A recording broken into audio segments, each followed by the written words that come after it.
The Google tool that I'm going to cover this week is called Google Scholar. I'm going to show you kind of the difference between Google Scholar and a normal Google search is that Google Scholar goes over scholarly reviewed articles. So these have been vetted by other scholars, and most of them are books and PDFs that have been published. Whereas on a normal Google search, you'll get anything that's on the internet. So these are better for papers and other things. You can also use it for case studies. As you can see here, you can click on case law. I'm just going to show you kind of some basics of how it works. So you can type in wherever you want. I'll type in slavery in America. Once you type it in, you'll see here it pulls up a bunch of different searches that you can look through. Some of them books, some of them PDFs. Here at the bottom, you can also go to related searches to get other searches related to what you're looking at.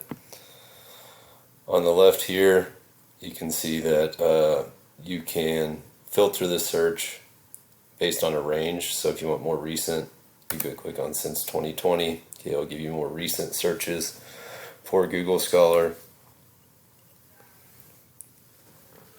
To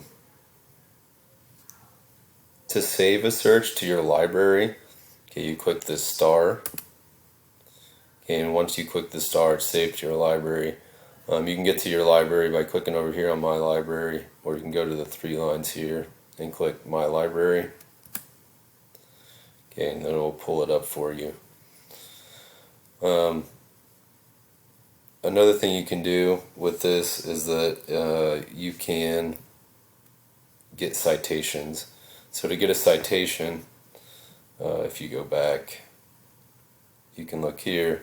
If you click on this here, okay, it will take you to various different citations. It's already done the citations for you, so this will be easy for students or anybody writing a paper to copy and paste the citation over into your works cited page or your bibliography or whatever you want to call it.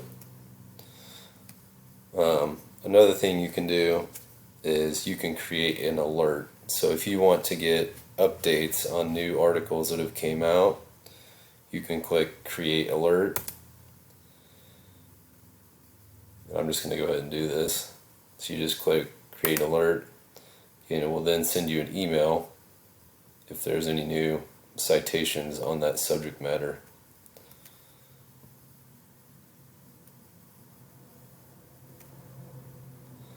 It has all different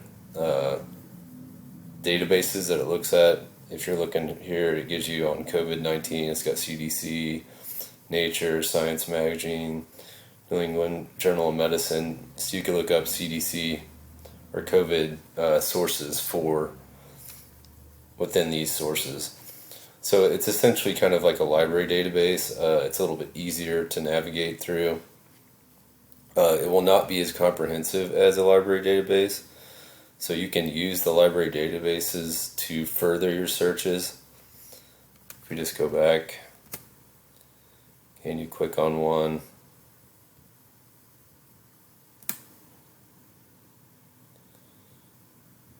okay, you can scroll through the source and it will highlight the specific areas where it addresses your keywords.